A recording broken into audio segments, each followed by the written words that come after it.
Fala galera, tudo bem com vocês? Então, seguindo nosso cronograma agora, vamos começar a falar sobre o ciclo de Brighton, onde ele é um ciclo também muito parecido com os outros, tá? Ele tem algumas particularidades. Ele também é um ciclo motor, certo? Então, nós vamos também utilizar ele para produzir algum tipo de energia, só que aqui nós vamos ter algumas diferenças com relação aos outros. Certo? Então, vocês vão ver muito bem a partir de agora.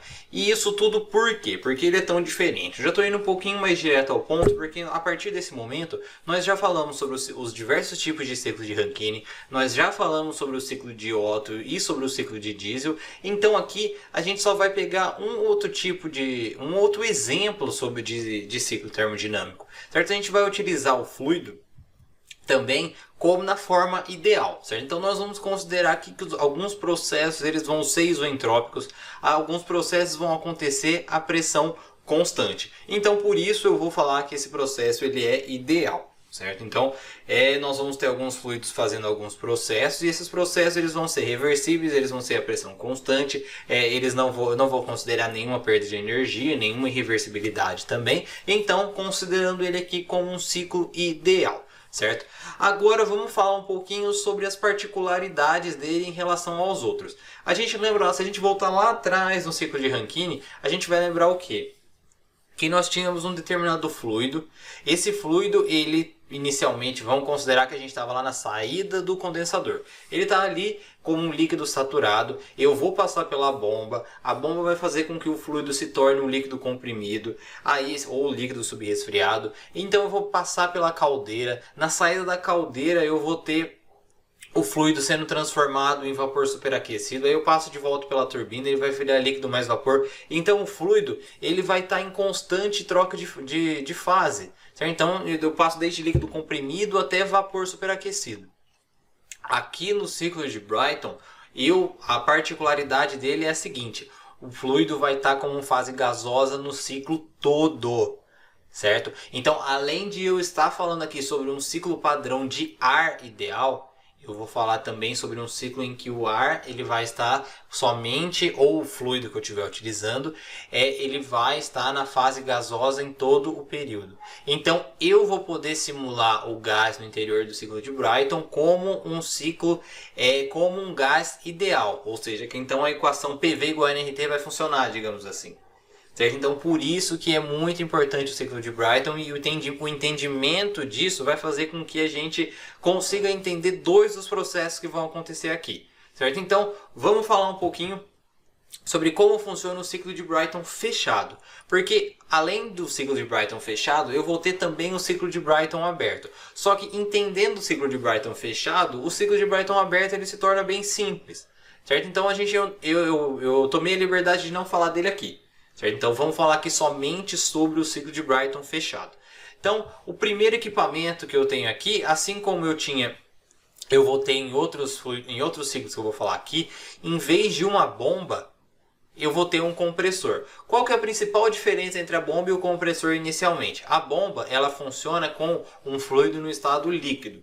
Certo? Então na bomba eu só estou interessado que entre nela líquido. Então como eu falei para vocês lá na nossa aula de ciclo de Rankine, na primeira aula sobre o ciclo de Rankine ideal, a bomba ela precisa trabalhar com líquido, senão eu vou poder causar avarias dentro do ciclo do processo mecânico dentro dela, certo? E ao contrário, o compressor ele vai trabalhar somente com fase gasosa.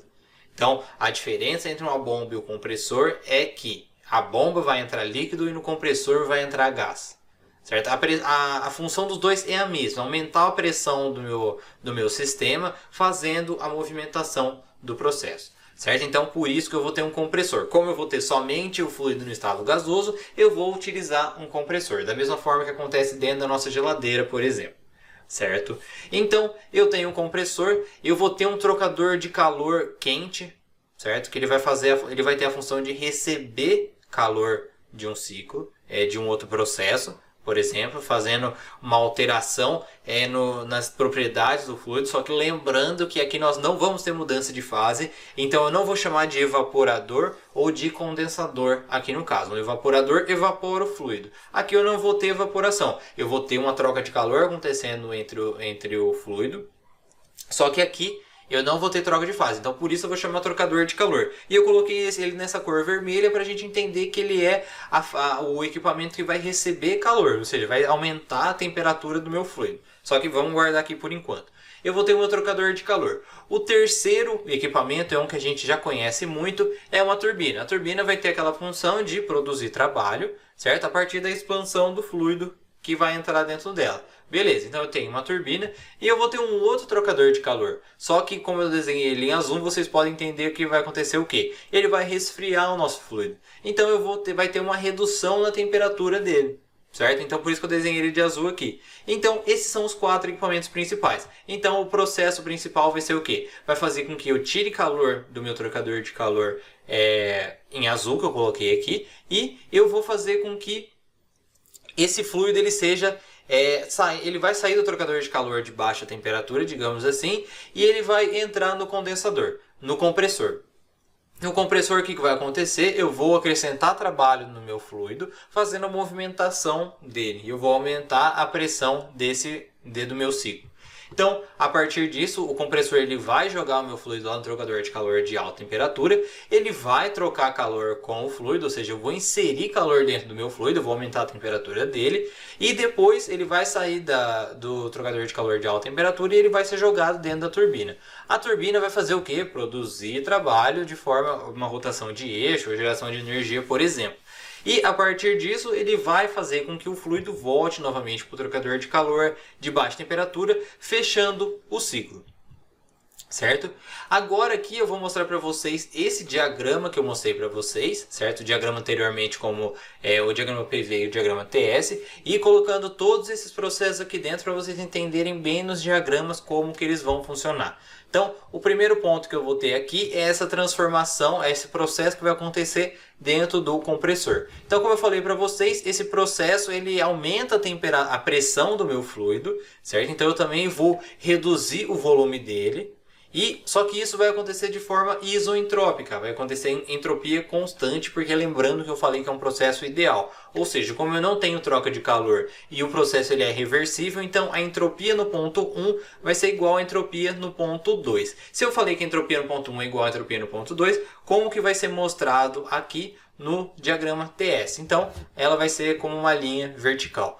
Por que a temperatura aumenta? Porque lembrando, como eu falei anteriormente para vocês, na maioria dos processos em que envolvem a redução de aumento da pressão, ou seja, a compressão dele aqui, eu vou aumentar a temperatura dele, a não ser que eu fale que a temperatura seja mantida constante. Então, ou ela se mantém constante, ou eu aumento a temperatura, assim como aconteceu nos ciclos de Otto e no ciclo de diesel.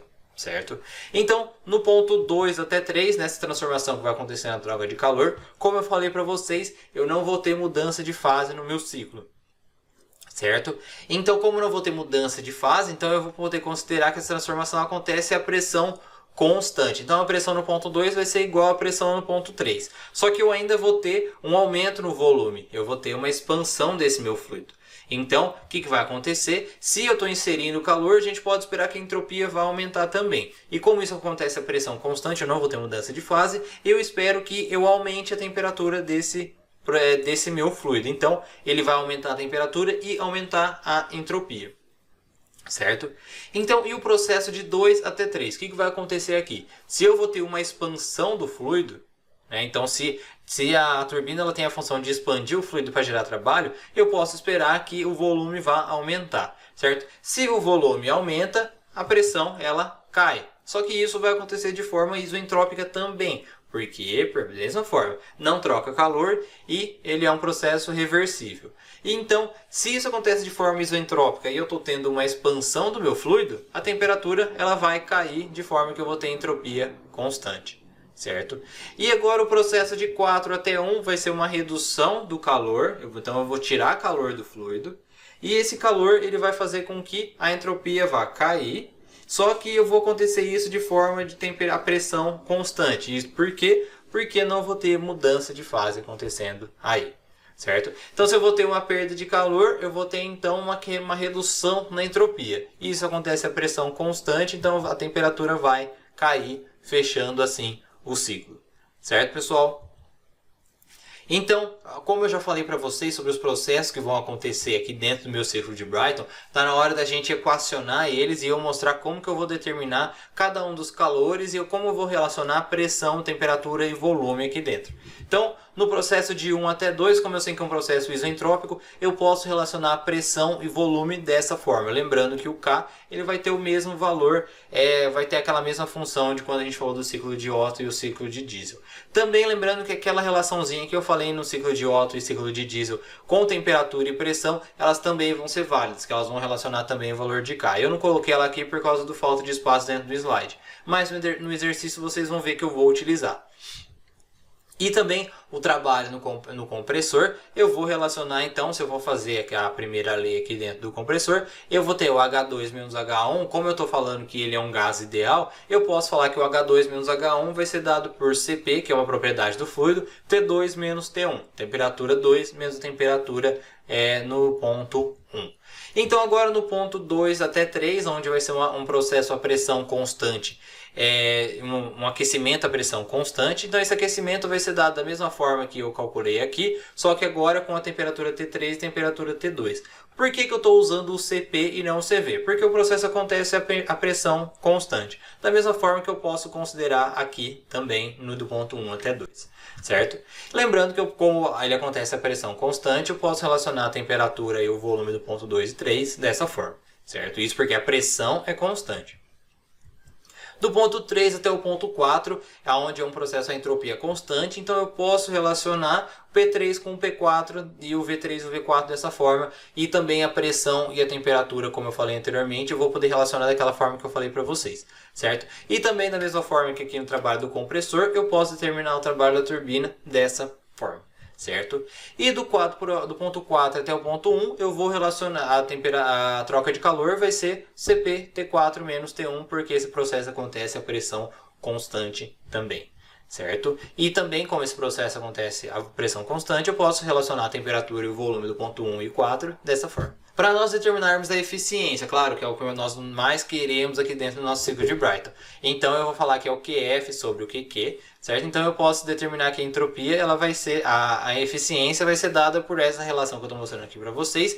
E se eu rearranjar ela aqui dentro, se eu cortar os dois CPs, eu chego que a eficiência do meu ciclo de Brighton vai ser 1 menos T4 menos T1 sobre T3 menos T2, e com isso eu consigo determinar a eficiência do meu ciclo de Brighton. Então, vocês podem perceber que se eu tiver as temperaturas em todos os pontos, eu consigo determinar o valor da eficiência, certo? Lembrando que eu só posso utilizar essas equações aqui, Cp com T4 menos T1 ou Cp T3 menos T2, porque eu estou falando que é um processo que eu vou considerar o gás como sendo ideal, certo? Senão, as entalpias eu teria que pegar lá nas tabelas termodinâmicas.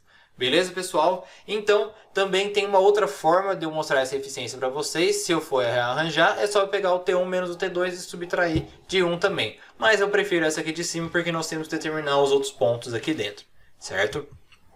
Na próxima aula eu vou fazer esse exercício aqui para vocês, onde eu vou ter que determinar a pressão e a temperatura em todos os pontos, 1, 2, 3 e 4, o trabalho no compressor e na turbina e também o rendimento. Então vai valer muito a pena para vocês entenderem todos os processos e equacionamentos aqui dentro. Beleza, galera? Então nos vemos na hora do exercício. Abraço!